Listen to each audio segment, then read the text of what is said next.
kabarnya Bu Ibu? Baik. Sebelum kita mulai nih ya, saya tanya dulu, apa kabarnya Ibu-Ibu? Baik. Nah, luar biasa ya Ibu-Ibu ya, semangat nih hari ini ya.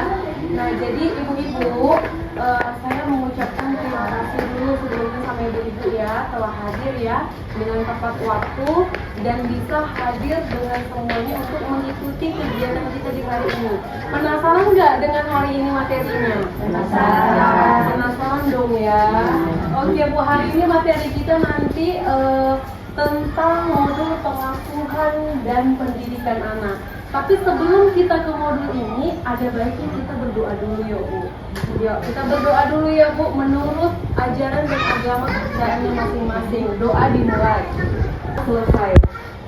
Oke Bu Ibu, jadi di modul ini Bu, di modul pengasuhan dan pendidikan anak ini ada 4 sesi. Sesi 1 itu dia menjadi orang tua yang lebih baik.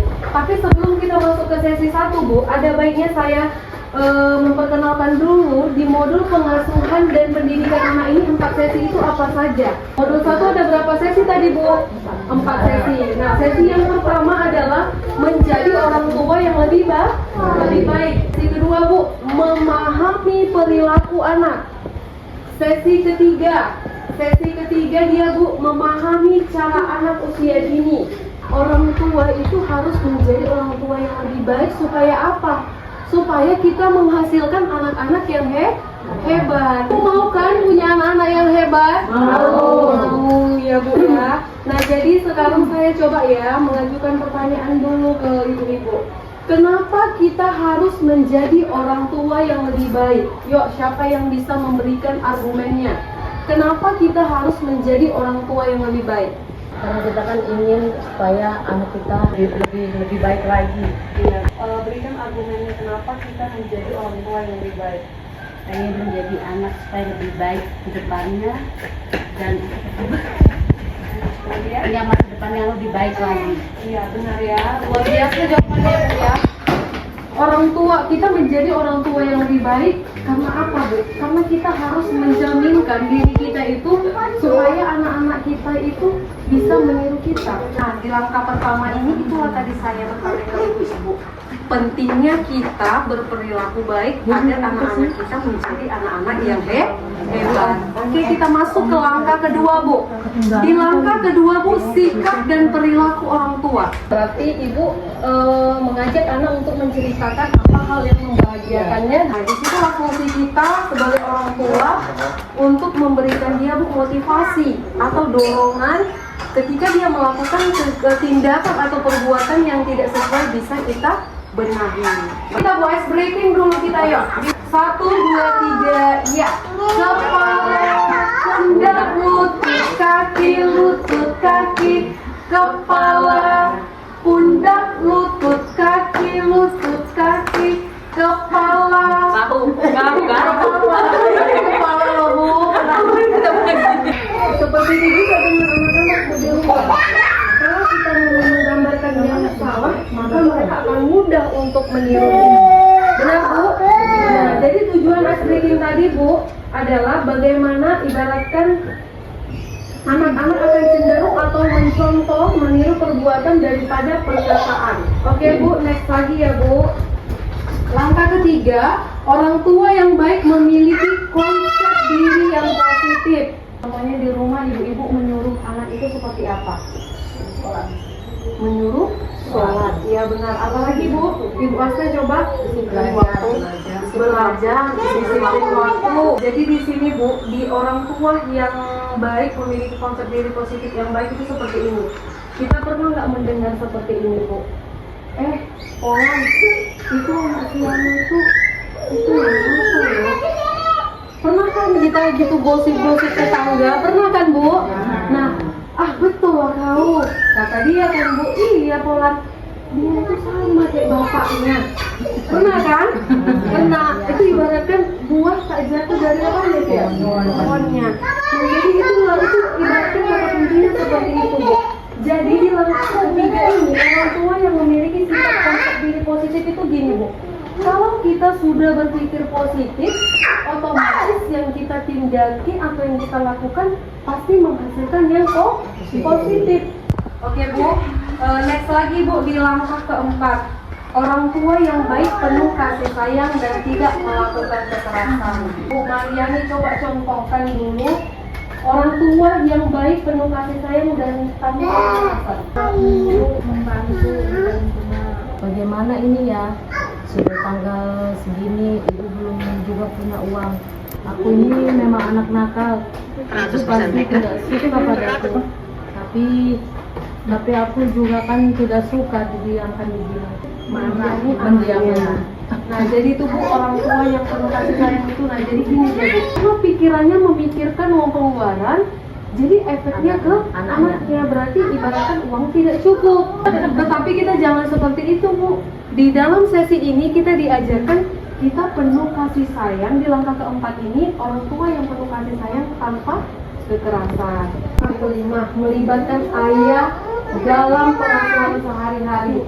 Nah, di langkah kelima ini ternyata peran si bapak penting, tapi banyakkan bapak-bapak itu jarang ya Bu ya. Bisa mengajak si bapak itu bekerja sama untuk mengasuh anak. Di rumah diterapkan itu Bu, kata Bu Jojo pendamping PKH kita dua Pak harus mengasuh sama-sama.